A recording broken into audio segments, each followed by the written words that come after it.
So yeah, welcome back everyone, straight on the back of our Warm Ones episode. And today we have a guest joining us again, a very special guest. Today we welcome TV's Danyl Johnson. You may recognise him or his voice from the People's Postcode Lottery. Someone knocking on the door.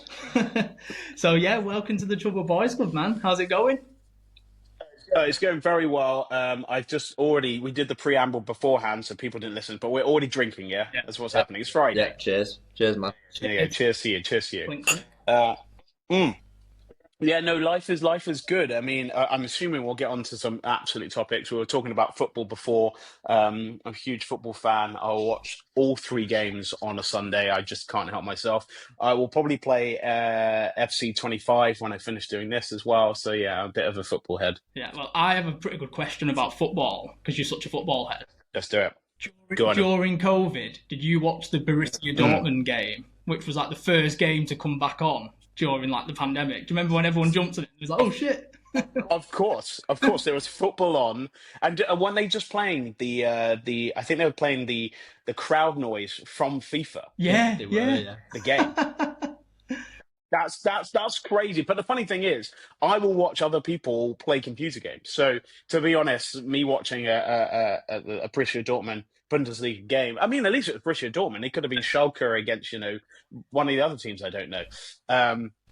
But yeah, I literally watch anything. But to be honest, my new thing I'm into, I love the darts. Yeah. Sick. Was that inspired by Luke Littler? No, not at all. I've always wanted to go down to Ali Pali dressed as a minion and go and watch the darts, and I've not done it yet, but it is on the cards.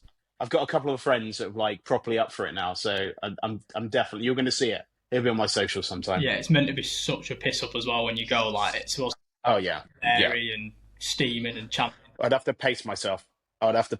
Completely, but yes. Yeah, I'm sure it's quite a pretty long event too. I'm sure it's like Yeah, it'd be about 4 hours. longer than that, I think. Do you remember when the darts players used to booze while they were playing?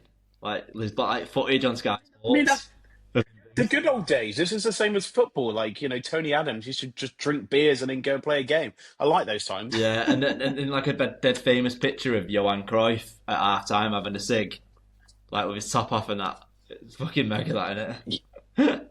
But those people back in those days, right? I reckon there's like no body dysmorphic stuff because they just were normal men. You know what I mean? They didn't have six packs or anything like that. They were just blokes playing football on a Saturday at 3 o'clock. And I kind of like those good old days where there was old fashioned challenges and we weren't waiting for a referee to celebrate a goal. You know what I mean? Those are my fun times. It's mad. Like, we had a guest on I think it's like maybe a couple months ago now. We had someone on called Mark O'Brien, who was a professional footballer and he played for Newport County.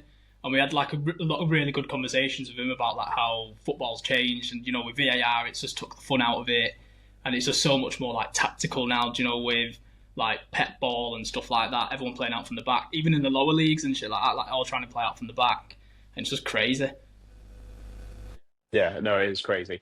Can I ask you a quick question, actually? I know you've probably got quite a few questions for me, but what I was going to ask you is, like, how many times do you reckon you look at yourself while you're doing a video call? Because it's such a weird thing that whenever I do a video call with someone, I can tell when they're looking at themselves. Yeah.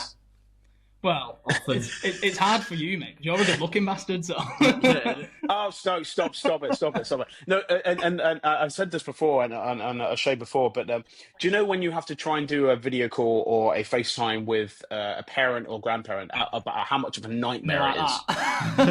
Yeah. Normally this is quite a good one. That one's great. This one here, sometimes just their ear because they don't realise it's a phone call. It's a video call instead of a phone call. And do you know, and it's such a lovely reason. Do you know the reason why they're so rubbish when it comes to video calls? No.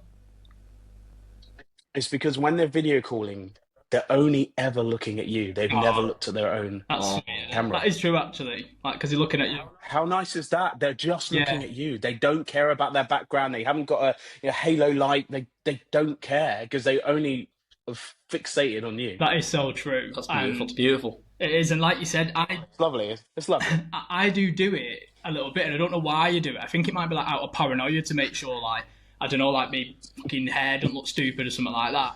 But You've got a hat on, you're fine, don't worry, you're good. We do it in work a lot because I do quite a lot of like Zoom calls in work and stuff, and I'll catch myself like looking at me and like and I don't know why I do it, but mine's more from like checking myself kind of to make sure, like, I don't know, I've not got a fucking bogey popping out my nose. I was just going to say that, looking for buggers. Whereas my partner, like, she does it more in a, like, she's feeling herself kind of, and I'll be on FaceTime, she'll be like looking at herself like that, and I'm like, mate, like, do you want to stop looking at yourself? Look at me. You can definitely tell. You can definitely tell. But yeah. Anyway, I just wanted to get that in there just for the beginning. Anyway, this is your show, not Dan Takeover. Please, no, it's cool, man. Like, that's what we're all about. Like, we love the back and forth and shit. Because I don't mind a takeover. Yeah, we've had combos with people before where it's like getting blood out of a stone, and we've just had to like talk about the weather and shit like that. So, we love it when people talk. Yeah, this is not going to happen with me. Trust me. I don't know if you've seen anything. Do you know actually when you messaged me? Do you know how long ago it was? No. We were speaking about that before. We're going to find out who approached who type thing. I reckon it was probably you definitely slid into my DMs. Let's not even pretend that. But it was the 20th of June last year. Fuck me. No, this year. Come on, fucking not last year. Bloody hell. But anyway, yes, that's that. But I'm glad we're doing it now. I'm glad that you've been doing a good job, and I'm glad I get to chat to you on your. What number is this? 51. This is 49. This one. 49. Sorry, 49. Sorry, nearly at the 50th. That's all right. Cool. Anyway, I'll shut the hell up. Go. No, it's good. It's good, man. Like I said, we love the whole back and forth and stuff like that. And funnily enough, I actually listened to the All Out podcast today, just to do a bit of research and stuff like that. And I love listening to it. The only like criticism I have, it was only 30 minutes and it finished like halfway on my commute home. And I was like, I want more. I'm gonna tell you, it wasn't 30 minutes. They cut me so down. I have no idea. I don't know what I did, but I do. Apparently, I have the highest number of views on the shorts. So I don't know. Maybe it was just the story they're talking about. But yeah, I don't know if there's going to be an extended version. Yeah. But yeah, they cut it way down. Yeah. But I have no. Maybe I wasn't gay enough for them. So they were just like whatever. Just saying. No, it was though, and I did get that impression. To be fair, not about the gay, about the getting cut out, because there was a certain bits where you was talking, and then they do like the sound like bit where it transitions, and then you came back on. Yeah. I was thinking like, I'm sure I've missed a bit there. Like, so I picked up. I think there was. We'll just say editing. Let's just say that. Yeah. It's fine. Yeah, but no, it's mint. And I was saying to Ryan before, like when I listened to it, I think the thing that I loved about listening to you the most was I just thought you were super positive.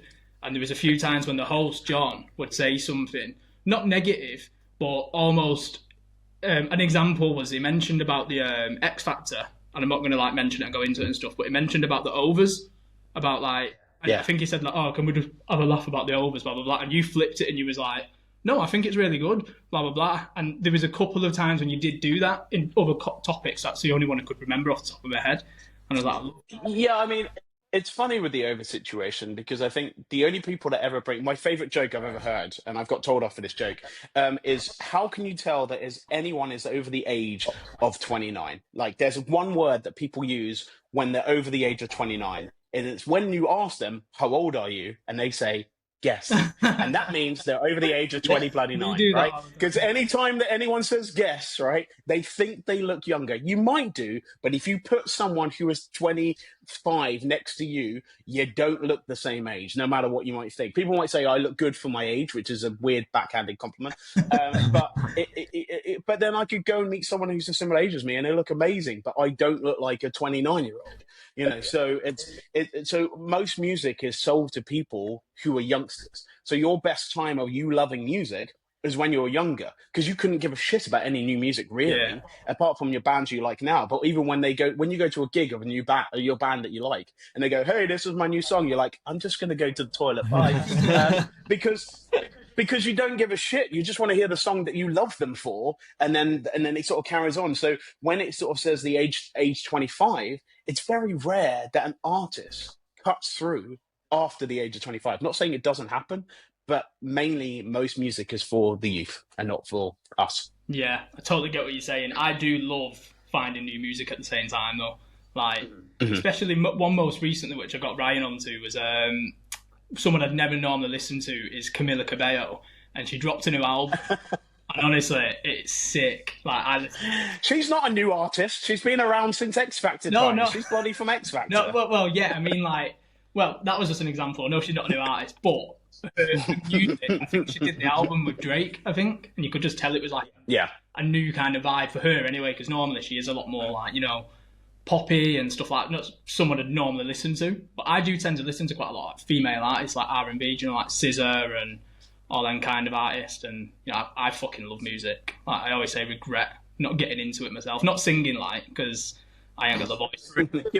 Give us a song. Come on, I want to hear a little bit. What is your karaoke song? Go on, tell us. Mine's Wham. Is it? I didn't even say the song. I said Wham. I was like, oh yeah, mine's Wham. Just Wham. The whole back catalogue of the Wham. whole album, start to finish. No, I do. Mine's always Club Tropicana, purely because it's classic. You don't have to have a good voice for it. It gets everyone else up and takes the pressure off you. And obviously, I'm saying it here, like, I feel awkward to do a fucking karaoke tune, whereas you do fucking you know what I mean, gigs and stuff. Not a lot of people. Well, that's slightly different. I mean, I still have a karaoke song, which is Mysterious Girl by Peter Andre, because I always feel like you can't take karaoke seriously. You have to have fun with it. And if I'm up there singing like a Whitney Houston, Jennifer Hudson song, I'm being a dickhead. Like that's what I'm trying. I'm trying too much. I need to be doing Gangster's Paradise by Cooley as well. Rest in peace. Yeah, I do like those kind of like cheesy, kind of fun 90s songs. Yeah. Do you get the abs out when you do the Peter Andre one? No, because I am 42, so I'm not getting my abs out. Not doing that. Though, to be honest, I think Peter probably has abs, and he's in his 50s now. So yeah, fair play to him. That's insane. Yeah, well done. Mine's pretty controversial, to be fair, Dan. Oh, go for it. Is it a Gary Glitter song? No. Because that would be controversial. Is it R. Kelly? Yeah. If it's P. Diddy, let's go. Keep going. It's P. Diddy. No, it's not. Yeah. It's Wow. Ice Cube, No Vaseline. Oh.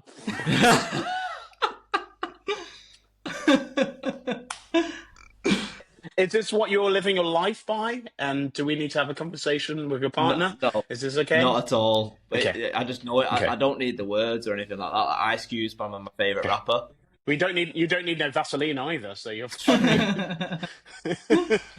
But no, I did it in Iron Apple on my swag do, didn't I? Yeah, and, word for word. Okay. There's words behind me. I know in front of me. And I just didn't need them. Could have done it blindfolded. Well, I'll give you a round of applause for that. I also want to see video evidence, so if you do have it, please send it over. You actually have got a video? Yeah, I'll have to dig it out. Yeah, I want to see it. You've got my email now, so I've also got a pretty weird outfit on, haven't I?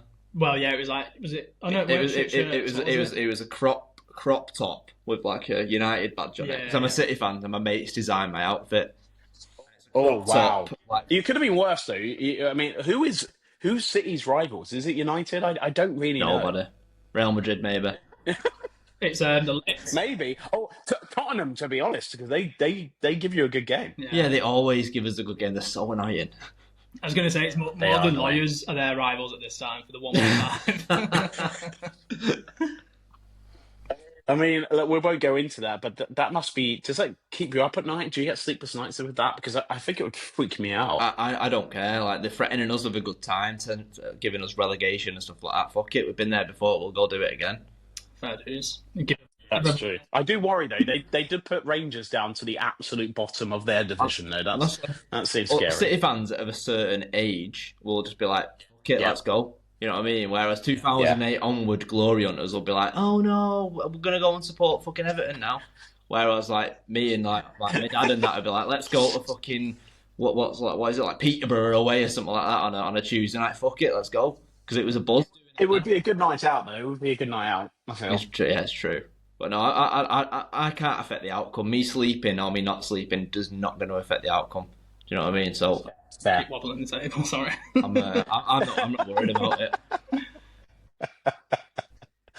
No, I mean, like I said, football's such a weird sort of thing. But it's one of those things, though. I'd rather someone support a team that I don't like than them tell me that they don't like football because I don't have a shorthand with them. Yeah. So I just feel like if I can talk to someone just really generically about football, then that's kind of a nice way to kind of get in, because otherwise you're going to have to do politics, and I'm going to tell you, that's a no. Yeah. Have you ever seen that meme before where it says when you start a new job and you ask someone if they like football and they say no? Something like that. You shut their hand and then the next bit's like you're washing your hands or something like that.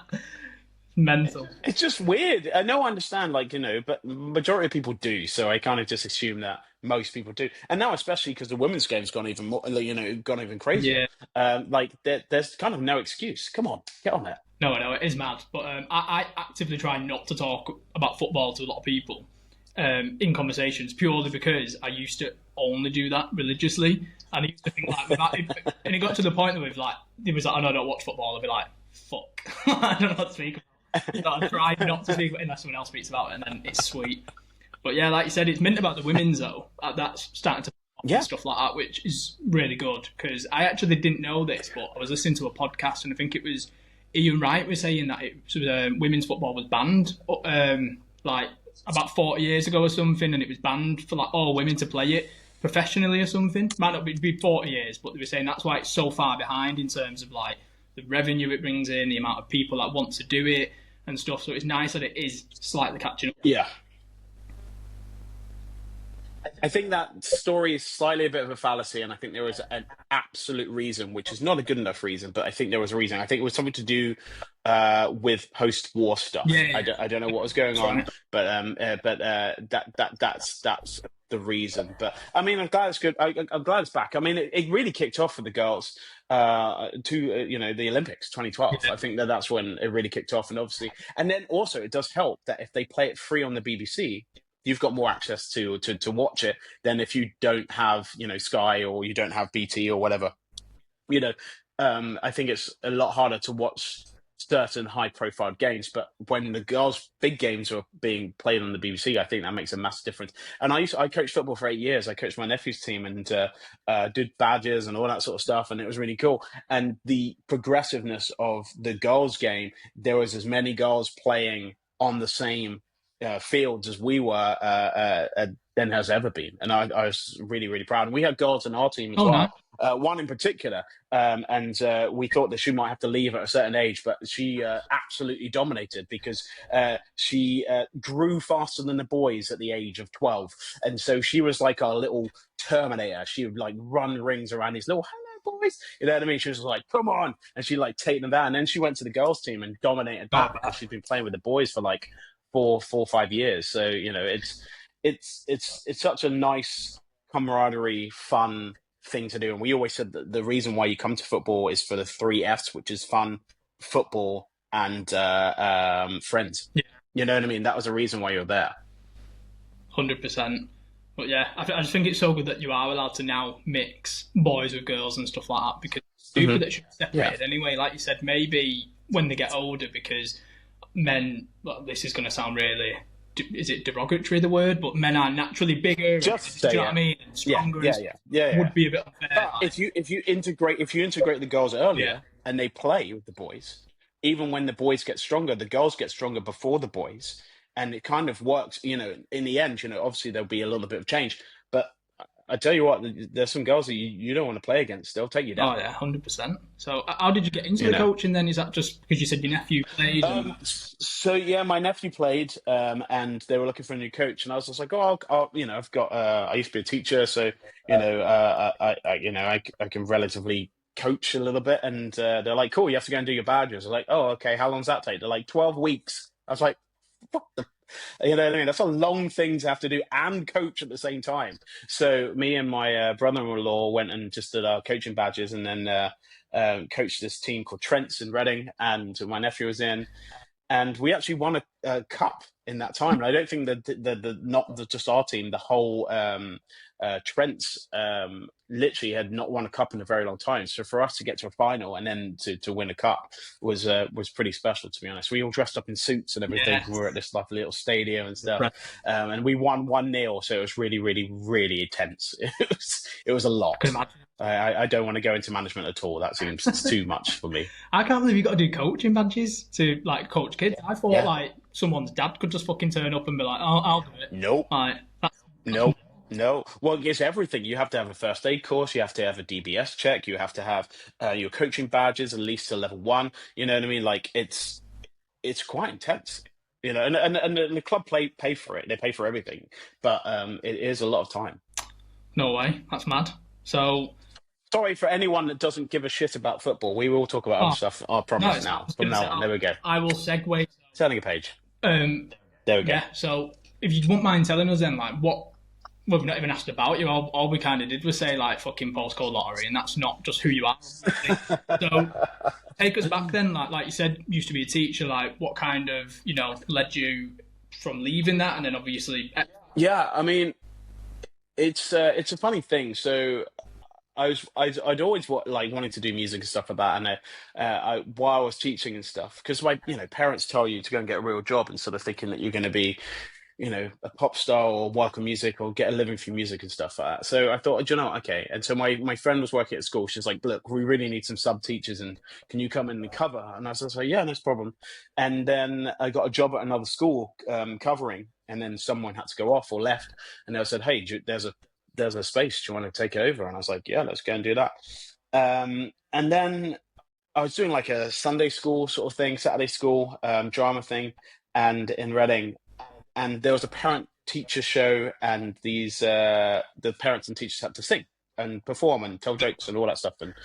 And a few of people in my, I was teaching on Saturdays were like, oh, you should go and do the X Factor. You should go and do that. And I was like, oh, I don't want to do that. It's fine. I was like 26 at this time. So I was just like, I'd be in the overs. I don't want to be in the overs. That's crazy. No offense to Chico, but I don't want to be. I don't want to be Chico or Wagner, and so people pull me up on that because Wagner was a year after me, but you know what I mean. And so I was just like, yeah, not for me. And they were like, no, I really think you should do it. And I said, okay, I'll go and do it. Then you can never bring it up again, and it's done.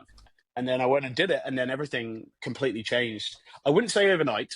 That's not what happened, because the audition happened, and then I just went back to work, and no one knew. And I actually worked at Gap as well, part-time, because I wanted to keep my discount, because it's 50%. Come on. This is like Kanye. And I host Kanye went. Yeah, exactly. He went to Gap. Yeah, exactly. He did. Yeah. And so I still worked at Gap, and I was sort of folding T-shirts. So my audition had already been out, but like nothing really happened. Had I been to judges' houses when the audition came out? No, I'd been to judges' houses. No, I'd been to boot camp already, but the audition still wasn't out. So everything was sort of normal, but I knew I was through to judges' houses. But yet again, it still doesn't mean anything. It doesn't mean you're going to get into the show or anything like that. And I was hosting a karaoke night in Soho for like 3 years. And I remember singing my audition song like a week or two before I went and did it. And no one gave a shit. Like, no one cared. Everyone was like, why are you singing that old song? It's weird. Okay, cool. And then obviously when I went and did the show, and then, that audition time, when I ever see it back, apart from me thinking, what the hell am I wearing? But it was a hot day. But when I look back at that audition, I think, is that me? Like, it seems so weird. It's a bit like looking back at photographs of you from like 10 years ago. Like it's so, and now it's 15 years ago for us. So it's so out of body. It doesn't feel like that was, I did that. When I walk out the door, though people might notice me, I don't think, oh, is anyone going to notice me today? You know what I mean? Like, I have no concept about that at all, because I remember when I finished the show, and the first thing I wanted to do was play five-a-side football with my friends. So I get kicked out of the show in the semi-final, and all I wanted to do was play five-a-side football on Monday. And I did all of my press in one day, and I went and played football with my friends, and they were like, and I just kicking the ball, and then my mate just turned to me, and I know he's my mate because this is what he said. He went, "Still shit at football, though, aren't you?" You know what I mean? Like, no matter, like, they weren't giving me any like praise or whatever. They were like, that was just a rubbish touch, Dan. What the hell's going on? Pass to me there. So, and I felt like that kind of kept me relatively grounded, because it's quite hard to kind of lose your mind in that time and think you might be something that you're not, even if you go on to something, and you get the success that you kind of want. I think it's quite difficult for you to feel like grounded as long as you've got friends around you. It's the best way. And my friends would just take the piss out of me at every opportunity. It's a bit like your relationship that you have. Like, if one kind of got a little bit above his station, I feel like you could be like, oi, oi, oi, come back downstairs. You know what I mean? You dickhead. And I think that, especially, we can go topical now, but especially what's kind of happened in the last day. Yeah, 100%. And I think, those situations, it's super lonely. Yeah. and he was in the band, and then he wasn't in the band, and you don't have your brothers around you. You don't have that. And when we did X Factor tour, I had sort of Ollie and Stacey and Jamie Afro and Joe McElderry and stuff like that, and Lucy Jones and stuff. They were around each other. So if anyone's feeling low or anyone's feeling not great, one of us would pick each other up. And there was kind of no ego because there wasn't any space to have an ego. And I feel like when you are separated from that, I think life is really, really tough. And if you do it from such a young age, I did it when I was 27. So I don't feel like it affected me as much. I felt like I already had people I trusted in my life, and I already knew what I wanted to do. But I felt when you do the show a lot younger, it's really tough. And like you said, for him, he's the same age as you. Yeah, he was born in 93, not 93, wasn't it? Yeah, I was going to say, I actually seen a post that was by someone who else was on X Factor. I think he was a bit after you, but I think, is he called Matt Terry? I think, really nice guy. Yeah. Like, I remember when he was on the show, he was amazing. And he put a post on reacting to the news about Liam. And he said, like, when he was younger, I think that's all he wanted. But he said, like, whereas now on reflection, he's the lucky one for not having, that kind of lifestyle, and that he is grounded and he can just walk to the shop and, shit like that. But yeah, it's just crazy. But I imagine, obviously, when you was on it yourself, like, I'm not saying mental health weren't such a big thing then, but it weren't as much of a big thing, No. I mean, it was on the edge of it because we also were the same year as Britain's Got Talent with Susan Boyle. So there was stuff put in there for us. So Susan Boyle's Britain's Got Talent was first, and then it was us. And I think that they were like, okay, we've got to make sure that everyone's okay. But I think that's the thing that needs to be checking all the time. But actually, I don't think that's down to the show. I think it's down to your friends and family. It's so difficult because I guess you might get to a position that you might pay for everything for your friends and family. Yeah. You might be the breadwinner for all your friends and family. So how are they supposed to tell you no? Yeah, when they're relying on the fucking Wong. But yeah, it's mad. And I suppose, was social media about when you was on the show? Like, obviously it wouldn't have been as... Oh, I'm not that fucking old. Come on. In the old days, was there social media? Was it showing black and white? It was just teletext. Yes, there was only Facebook, and Twitter was 1 year old. So we didn't. There was still, Facebook was still massively powerful then, but we had to deal with the press in a way. Not to say they don't now, because I feel like they do. I mean, it's probably just the piss taking. I feel like if you look at the people that people take the piss out of massively, if you really think about it, those people that people take the piss out of probably have the worst parts of their life at this time that is showcased to everyone, and they're probably feeling shit. And then this pile on upon pile on upon pile on. I mean, it was going on with him until just before he died. People were still taking the piss out of him. Yeah, and I feel like, I'm not saying comedians shouldn't and all that sort of stuff, but I'm going to tell you, I guarantee that most people took their posts down. And if they took their post down, then you knew it was wrong. 100%.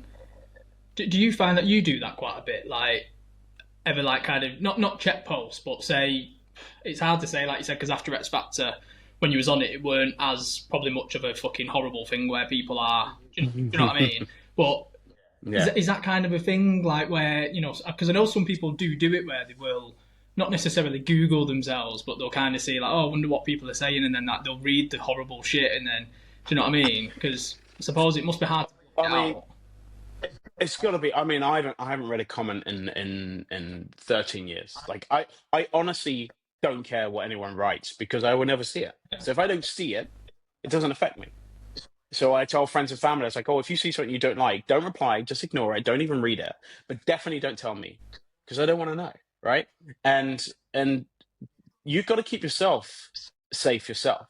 And I know other people in the show, and I'm not going to say names, but they will actively, they've done it in documentaries, they've shown it in documentaries, but they will actively look at stuff that will make them feel shit. Yeah. And I'm like, why? And I think it was Tom Holland that said it. It's like, if you've got a problem with me, call me And if you don't have my number, then you don't know me well enough to have a problem with me. I love Tom Holland. He's amazing. Everyone loves Tom Holland. Come on. So it's tough because I feel like a lot of people's, and this is the tough one as well, a lot of people's downfall in their lives, in the end, especially, I talk about myself. Most of the things I ever complain about and most of the things that ever get me down are things that I am literally in control of. And I can blame as many people as I want, but it only comes back down to me. Like 80% of the things that are wrong in my life, not saying there's that many things, but 80% of things wrong in my life are my fault. You know what I mean? When you see yourself in a photograph and you're like, shit, I look a bit fat in that. Yeah, that's your fault. Get down to the gym, go and do some work, stop eating cake. You know what I mean? If you feel that way, stop. If you feel crap about it, change it. You know what I mean? If it is mainly down to ourselves, but we're so willing to kind of, including myself, so willing to blame other people for things going wrong. But if you actually looked at it, you might have actually caused it. You probably did. And that's the toughest thing. But as soon as you're aware that you're in control, then you can change it around. You can let go of those moments. You can let go of that thing that's sitting in your head for way too long. I've always said, like, if you ever meet the person that bullied you at school, right?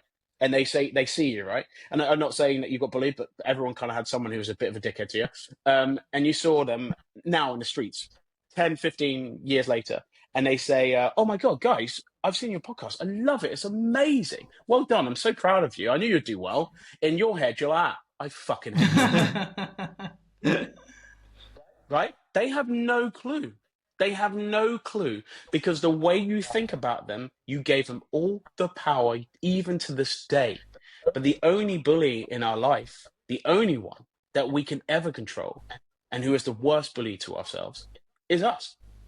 Our bully wishes he knew all the things that we used to say to ourselves, that we're not good enough, we don't deserve stuff, we haven't worked hard enough, we've been lucky, you know what I mean, we've got privilege or whatever people want to say. But we say way worse things to ourselves. And I think that if we can kind of just be a little, like, be realistic, but you got to be a little kinder to yourself. You've got to make sure that when you do something good, you've got to remember all the green lights as if you're going to remember all the red lights. So when you're driving your car, you've got to be like, hey, I got through all the green lights today. Cool. Yeah. Have that and remember those good times. Remember, no one would swap their health right now for anything else. So already you're winning because you're healthy. And it's just those sort of things. You've got to see what you have. You've got to look around and be like, you guys have got married, you've got kids and stuff like that. You've got to look at it and be like, shit, man, I had some really tough times, but I'm glad I got through them because look what I got. Look what I deserve. Like, even if it's a struggle, you're like, good, I'm glad I'm struggling because that means I'm fucking alive. And it's so important. Yeah, we touched on that in Warm Ones, didn't we? About gratefulness, and Jay's answer was very, very real. He was like, I'm grateful that I've got water coming out of a tap and that my kids go to school and they're fed, they're watered and stuff like that. And I think you need to do suffer a bit to then appreciate those little things. I don't think you can appreciate them if you don't experience bad prior. Do you know what I mean? If everything's just hunky-dory, then you're going to look at a running tap and go, oh, I've always had this. There's nothing to be grateful for. Whereas if you've been on fucking Shit's Creek, you realise what true gratefulness looks like. I've always said that people need to go to places in and around this country, just this country alone. You don't even have to go to another country, and go and see how other people live, right? And then you'll be like, wait a minute, I should be grateful. But everyone's reaching up for the stars. But I think that the quote is from Oscar Wilde. All of us are looking, even though we're in the gutter, some of us are looking up at the stars. You know what I mean? Like, your perspective of where you are or what you're looking towards is so important. And you've got to make sure that you just feel you're allowed down days, because that's the only reason why you're allowed up days. I think I said this on the podcast with on All Out, which is about an ECG, which he thought was a drug, which I thought was hilarious. But and so, like, when you get an ECG and you get your heart checked, you can do it on your watch and stuff like that. The heartbeat is that. Well, that is also life. That's your heartbeat, but that's also up and down, up and down. And that is literally what we're going through. And if you don't have up and downs, you just have this. And we all know what a straight line is. You know what I mean? We're not here anymore. Yeah, so you need to have those feelings. I was going to say, when I listened to that before on the pod and you said that, I was like, this is fucking poetry, this man. Revolutionary. Up and down. And you was like, what's a straight line? I feel like Kamala. I feel like Kamala Harris. I'm just saying the same things all the time. So no, it's sick. Do you know one thing that I did want to fucking hear on the pod, but obviously you didn't say it when you was talking about like other people that you've been with, but then you was like, I'll tell you after the pod, and I was like, fuck. Do you know what? People have slid into my DMs and they've been asking me who it was. So if you slide into my DMs, I'll tell you. No, that's funny. But yeah, so yeah, I'm not going to pull. I'm not going to pull them in unless you need more guests, which is probably always true. No, it's fine, man. But yeah, so obviously before we have got like a pretty good segue in a minute, haven't we? That we want to talk Depends about. which one you're going now. Well, I'll let you go into it. Hey. But I just wanted to obviously touch on after X Factor and stuff like that, and now you're smashing it with postcode lottery and stuff like that. Like, how did that come about? Did they just like knock on your door one day and be like, "Yo"? Yeah, they just knocked on my door and they're like, "Come on, let's go and do this with Jeff Brazier and Matt and Jude." So what actually happened was in 2010, my agent said, "Oh, I was playing gigs all over the country," and he was like, "Hey, do you want to do this show in Scarborough on the beach?" And I went, "Yeah, that sounds good." They're like, "It's for this new lottery thing that's happening." I was like, "Well, that sounds great. I'm up for that." And so I went and sang a song. Just on the beach and stuff like that, and they were like, "Oh, cool. Anyway, well done, thank you." And then they messaged me again. It was like, "Oh, do you want to do next month?" And then they messaged me again, "Do you want to do next month?" And then they didn't message me, and they got Stacey Solomon, and I was like, "Damn it! Maybe I've lost the job. It's fine. But anyway, me and Stacey were sharing it. So Stacey was doing it sometimes, I was doing it, but then Stacey was doing I'm a Celebrity, so then she was away, so then I covered. And then they got Darius in. I was just like, right, I'm not gonna be able to carry on working for Postcode Lottery. And then one day they sort of said, "Hey, do you want to go and do an away day with Ellen MacArthur?" Now, Ellen MacArthur is an absolute legend, and if you don't know of her, she's the woman who sailed around the world by herself on a boat. An incredible woman, and worth if you can try and get her as a guest. She's just the best speaker I've ever seen. Ever, without a script. She's just unbelievable, and she's just incredible, and she's done some great things. But anyway, so I was in the Isle of Wight, and they said, "Hey, let's do this trip." So we're sailing around, and it's kids who's had cancer, post cancer, and they go sailing for 3-4 days, and it's amazing. And before we go and set sail, they said, "Hey, can you do this little quick competition for the viewers to win an iPad?" I was like, "Yeah, cool, I'll do that, cool." Anyway, he was like, "Cool, here's the script." Now, I'm okay at kind of blagging stuff, but when you throw me a script without me having to look at it, I'm not the best. And so anyway, so we'll go through the script, and it's sort of like pretty much nearly line by line. It's bloody terrible. And the guy's being very patient, guy called Dave, very patient. And he says, "No, it's good, you're good. We are losing light though, so you need to get it done in the next 16 minutes. I was like, crap. Anyway, so I'm like trying to get this piece down. Anyway, done it, good, shot, go sailing, wonderful. And then, anyway, the video comes out. And David's made it look amazing. He made it look like it was one take. It looks incredible. And from that video, I got my job. No. and then I got to work and knock on people's doors and stuff like that. And it's such an incredible job. It's such an amazing, the funny thing is when you do this job, it never gets old hat. It never gets tired. I was just out with some winners. Where were we? We're near Derby. And there's 5 of them, and they've all won themselves 200,000 each. Wow, Jesus! And they're in their, I would say they're in their sort of 50s, 60s, and 70s. One was 80 actually, and the element of how they feel that what they're going to do with the money. The first thing is, I just want to help the family. Aww. And for us to be that close in the moment that, in this day and age that people are struggling and finding things hard and stuff. So I feel like being that close to someone, and I don't know what you're like with it, right? They always say that men can cry. We hear it all the time. Men can cry. Men can cry. It's fine. You can cry. Everyone can cry. And I think that's completely true. I think everyone should be able to cry. There's a certain demographic that I'm not very good when they cry, and that's called older men. I can't. I don't know if you've ever seen your granddad cry, but I got to tell you, you don't want to, because that normally means grandma's dead. You know what I mean? That's the only time that they might cry. You know, so it's one of those situations that there was this guy, and he was tearing the hell up, and I just wanted to hug him and just make sure, but he was also kind of a man, so I didn't want to exacerbate the tears, but just to be in around that, you know, people when they're any sort of, not money worries, but like relief that they can help family and friends and loved ones. You know, I think it's really, really important that when they play these lotteries, they don't think they're going to win, and you know, and the chances are, you know, probably quite tough because it's a lottery. But all I ever see is winners, and I just see people's relief, and I see people's joy, and what they can do, and who they can help, and where they can go. And if, you know, they've never been first class on the flight or anything like that, they can do it. They don't have to do it every week, but they can do it at least once. And so it's just this amazing company to work for, and I've been there for doing my current job for 10 years, so it's just incredible.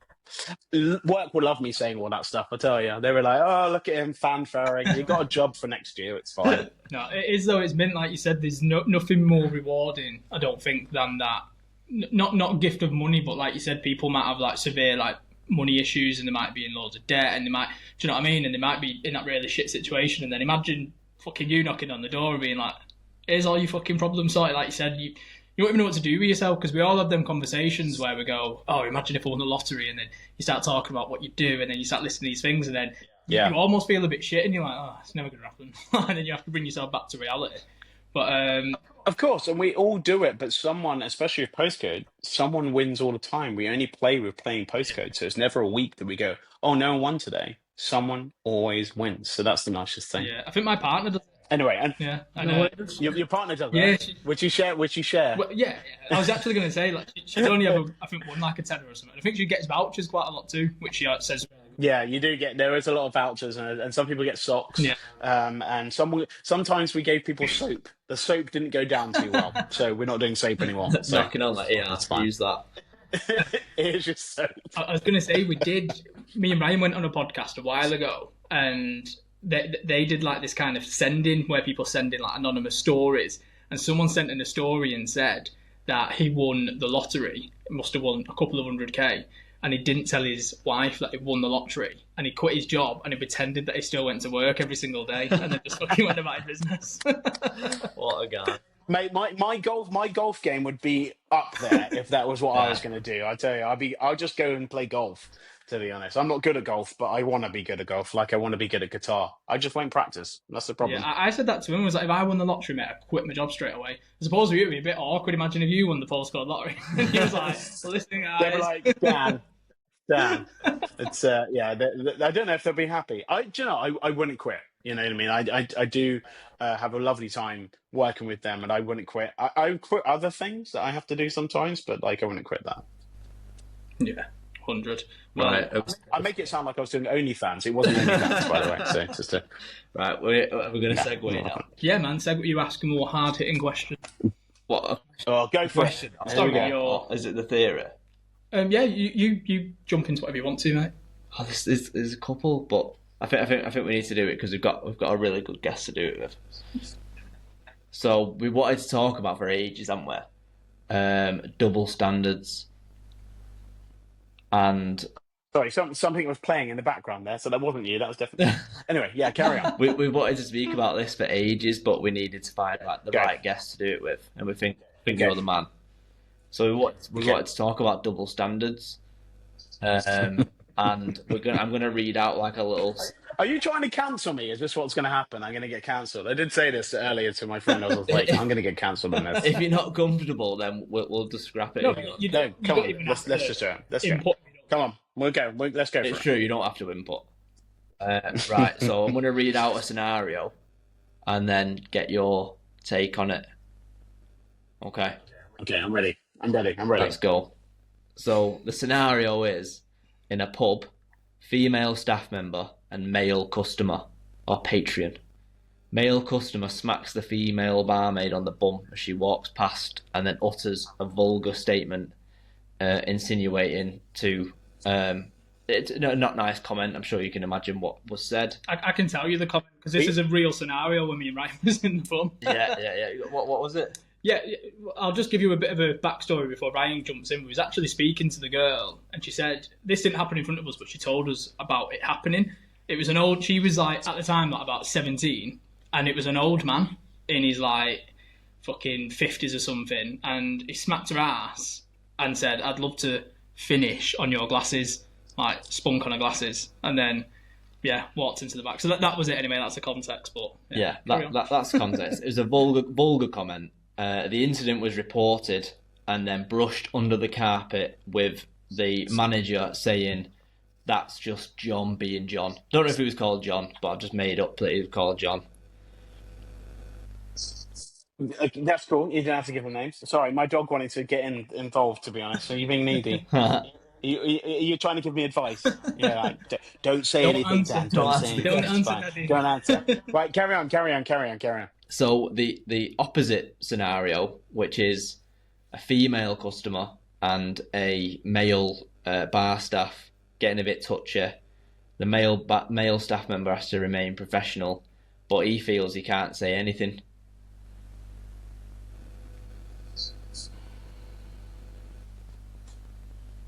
I mean, it's a very difficult situation, and my thinking is how do you feel like if it is your niece, mum, sister, girlfriend, and I feel like my mum has always said, like, well, actually, my sister said, if you're around it and you see it happen and you don't do anything, you are just as much to blame in that situation. You've got to back people in a way, and so there is always a double standard. There always will be a double standard.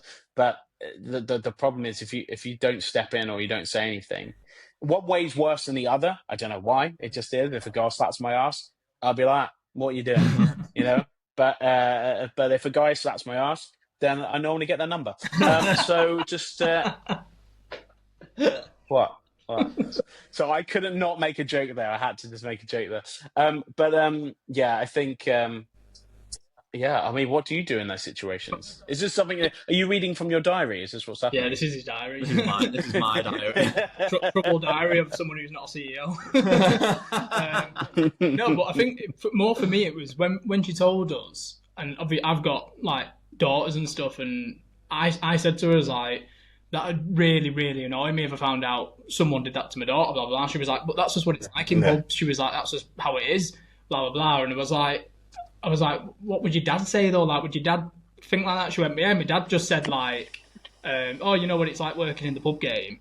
And then, I was more like thinking, like, if you flip that, though, and take it outside of a pub and then into, say, Tesco, for example. Into work, yeah. Well, I think there's cultures, and it's down to the girl to decide what she thinks appropriate or not. And if it's just Dave, right, and she knows just Dave, because my friend's done it, and his name's not Dave, it is, and he slapped someone's ass. A friend's partner, right? He's known her for a while. Slapped her on the ass, right, and she, who is German, just slapped him around the face in the middle of a wedding, right? And he just took it because it was like, fair enough. And he thought there was a step, and he's married. His wife would probably know, but he's not going to hurt her. He's not going to, but it's just a difficult situation. And I feel like you need to allow the person it happens to sort it out. But if they feel like they've been abused or it's gone too far, then you can step in. But otherwise, you have to let them sort it out. Otherwise, you can make a mountain out of a molehill, and you can cause someone a massive issue. Who, when the girl who gets her ass slapped, she's like, I don't really care. Yeah. I mean, if someone slaps your ass at work and it was a girl, are you telling HR? Probably not. That silence means no. So you know. It's but you know, I was going to say, sorry to but wait, no, but sorry, no, double interruption. The fact that we wouldn't report it to HR is a double standard in itself. Because but the difference is, right, she's probably, and this is so tough, right, she's probably not going to drag you down the alley and assault you. Again, wouldn't report it. But the other way round, it definitely could be, because we already spoke about it, and the element of a strength situation that can happen, and that is the problem. But say that, you know, the girl who's works in the bar, she can hold her own. She's not worried about Dave. He's a drunk at the edge, and he's always saying some stupid stuff, and he is a certain age. She knows, he's not going to take it any further. But if it was a stranger, maybe different. Good. That's hard. Good answer. Very, very good answer. I have something. Oh my God. On the back of that, which we don't have to keep this in if like you don't feel comfortable. No, go. I had this conversation, and this is off the top, so even you don't know what I'm about to say here. Shit. So this is a conversation I had with my partner a while ago, and it's like you just said then. When I only thought of it when you said about the woman isn't going to drag you down the alleyway and blah blah blah. So I don't want to say the exact story, but there was a story of a woman that kind of was on her way home from work, and I think it was a police officer, blah blah blah, and assaulted her and stuff like that. And I think I said to my partner, like, about my daughters when they're older. I said something like, I'd want them in, like, if they was ever out late at night on their own and stuff like that, I was like, I'd always want them to get a taxi, because, you know, there's like, I'm not saying you know there's people out there like that, but there is. Do you know what I mean? Especially as a pretty young woman and stuff like that. And she went mad at me for it. She was like, a woman should never have to get a taxi if they want to walk freely down the street. They should. And I was like, no, I'm not saying that they shouldn't. I'm saying, but we know in this society, blah, blah, blah. And she was like, you wouldn't get a taxi if you were walking down the road. I was like, that's because like you said, there's a lot less chance of something happening, sadly, to me. Or you got more of a chance of defending yourself. I'm not saying that your wife doesn't have a chance to defend herself. I'm not saying your daughters don't. They could be number one in karate. They could be number one in jiu-jitsu, right? That's fine. But if you have someone who's bigger than you, there's a problem. I do this situation. If I'm walking home from the train station, I'm walking home from wherever I am, and there's someone walking in front of me. I don't really give a shit if it's a girl or a boy, right? If there's someone walking in front of me, I always cross the road. Yeah. Because I just feel like that's the decent thing to do, because I don't really like anyone walking behind me. Yeah. If they're big, small, whatever, I don't want it. So she can be upset, but they say the situation with men, that men get treated so differently anyway. And they say that only women, children, and dogs are loved unconditionally. Men are loved with conditions. Chris Rock. So, is it Chris Rock? Yeah, and it's an amazing sort of thing. And people be like, no, they're not. You're like, yeah, they are. That's powerful. Right? I've never heard that before. Love that. Yeah, it is. It's really, really like eye-opening when you think about what he says. It's And you're there. You're saying that you'd want your daughters to get into a taxi to be safe because you're thinking about protecting them, right? And you're like, if I need to protect myself, I'm not saying that I'm a fighter or anything like that, but I can sort out a situation I need to. I can run away quicker than I need to. You know what I mean? And if someone is stronger than you, no matter what, they're going to take you down. You know, so isn't it better that she's just like, yeah, actually, to be honest, I like the fact that they could just walk home, but I understand it'd be easier if we picked them up or they got a safe taxi, probably an Uber, because in some sort of ways, maybe you can, you know who the driver is and stuff like that. But I mean, my thinking is always this. Would you like to go to the dentist 100 years ago? Everyone says no. Would you like to go to the NHS 75 years ago? Everyone says no. Would you want to be a woman 50 years ago? Would you want to be black 40 years ago? Would you like to be gay 25 years ago? Would you like to be trans 5 years ago? The answer is no through all of those questions. So we are progressively getting better, but there are still some little tiny edges that there are people out there that don't conform and do stuff to harm other people, and that's the thing. But it's less likely than it was back in the day. Like back in the day, it was crazy. Yeah, crazy. Very eloquently put. So fucking poetic. It's because I'm old. It's because I'm old. I've listened to too many podcasts. Come on, it's fine. So, another scenario is it's in dating, but Oh, so men automatically get past the contactless machine when it's time to pay up. You know, when the waiter comes over and it'll yeah. It happens to me quite a bit. Like, I've been out with my partner for food, and they'll come over and they'll get the card reader and they'll they'll naturally put it in front of me like that.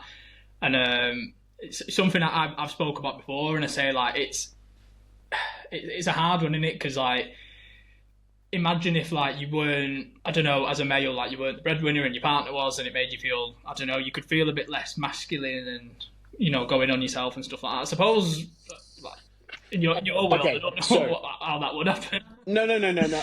I can completely get this, right? But it's the same as me being a taxi driver and the taxi driver going, "You got a girlfriend?" Yeah.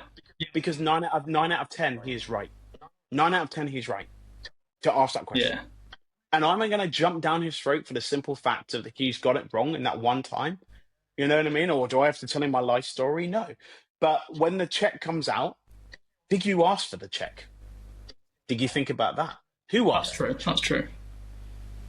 Did you ask for it? So if you asked for it, I would give it to you. If she asked for it, I would give it to her, right? But what happens with blokes is, guess what? 9 out of 10, you are paying. Now, me being gay, people they say, like, "Oh, who pays when it's you two?" And I was like, "Oh, I never split. You pay if you say where we're going, and I pay if I say where we're going, because I know the budget. I know the budget of where I'm going, right? So if I want to go somewhere fancy, I'm getting it, right? And if I want to go somewhere, like, I love a Weatherspoons, to be honest, so it's probably going to be fancy. But, like, if I want to go to Weatherspoons, I'm getting it because I suggested it, right? But if they suggest something, they're getting it. Yeah, I love that. My part, you know. But yeah, again, I know you might have not thought about it, but like, it is, if you ask for the check and then they go and give you the check, you ask for it. Yeah, no, it's so true. My partner's done that so many times, like you just said. Then she'll be like, "Oh, should we go get a Wagamama's?" And then, like, sometimes in your head, I think, like, "Are you fucking paying?" But obviously, I'd never say. Sorry, it up in your head. And the answer is no, but it's fine. Because there are, and you know, this is another thing, there are pink jobs and blue jobs. We all do them. They're also purple jobs, but there are pink jobs and blue jobs. And most of the time, I think 9 out of 10, the blue job for guys is theoretically taking the bins out. Yeah. That's normally our blue job, right? Taking the bins out. Love that. That is my job. Love doing that. Love taking the bins out. Yeah, I love taking the bins out. It's fine, right? I tell you, how many times have you cleaned the toilet? A lot. Have you clean the toilet a lot? You're toilet clean, not just after you've gone, just actually physically proper clean it, like a good 20 minutes of all the stuff. So I'm like a single. Well, that doesn't count. That doesn't count. That doesn't count. Yeah, it's only if you live in a household with someone else. Does it count? If you live on your own, you have to do everything. You're doing all the jobs. Yeah, I clean the toilet, but that's probably because I'm the only male in the house, so I'm probably the only one. Okay. Piss and pubes on the toilet and stuff like that. So it's not my responsibility to clean it, I guess. Yeah, you make the mess, so you best clean it up type thing. That's fair. You have to. Though I do have the other thing. So I used to live with a girl, and she would say, "I like the toilet seat to be down." And I was like, good, because I like the top toilet seat to be down too. And did she ever put it down? Did she fuck? Did she fuck? No, she didn't. You know, we have this whole thing about the toilet seat being left up, and we're like, you do it too. I'm just saying, it's just a different part. You just have to put down the other thing. It takes like 1 second just to put it down and then sit on it. I don't get the whole hang up about it. No, but I double always... standard. It means we haven't pissed. It means we haven't pissed on the seat, though. We'd rather it be up, because then it means no one's pissed on the seat. It's perfect. Obviously, I always do put the seat back down, but that's only because I... Yeah, but you're outnumbered. Yeah. You're outnumbered. You've got no say. You're done. That's true. And also, because I have young daughters, if they sit on the toilet in the seat, so they can fucking go straight down it. No, but it is mad, though. Even in, like, workplaces where we've had, like, do you know, like, toilets where it's, like, male or female or whatever, we've had, like, group messages on there from, like, some girls saying, like, please can... the boys make sure they put the toilet seat down. And I was half tempted at one point to be like, please can you make sure you put it up when you are finished so we don't have to touch it after your asses in it. You know what I mean? So true. But we just don't. We just crack on and go, yeah, sound. It does make me laugh, which is that I think it's on the Peter Krause podcast, which he's talking about. Have you seen the toilet doors? You must have seen the toilet doors. I've seen loads of like really cool toilet doors. I've seen the ones where it says blah blah blah blah on one of them. I don't know. And it's so funny because when I tell that joke in front of guys, they all laugh. When I tell that joke in front of girls, none of them laugh. Yeah. They're like, shut up, shut up. It's fine. It's all good. Right. Are we? Am I off the chair now? Is there any more? There's no more double standards. If you've got time for one more question, what time? Yeah, man. Well, we go for it. You go. Do an hour, but obviously, we're good. We're good. I've got a good question. Because I seen it posed on a podcast with that Chris Bumstead was on. You know, the Mr. Olympia dude. Mm-hmm. And the host asked him, are there actually such things as positive and negative emotions, or are they just emotions and that depends on the person's perception, being that they dictate if they are positive or negative? Cooking up a okay. Have you heard the fact that the statement that so I don't do drugs, but like my parents were very kind of liberal about drugs, right? They didn't really care. They really hated smoking, so I did that instead. And so just to be you got to be rebellious. But they say that actually drugs are not the drugs, we are the drugs.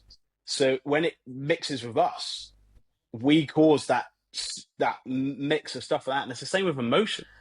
Now, you can't get away with not causing offense or not hurting someone's feelings. But my thinking is always this: if someone stands on my toe and I'm like, ow, and if they say it was an accident, I was like, that's not saying sorry.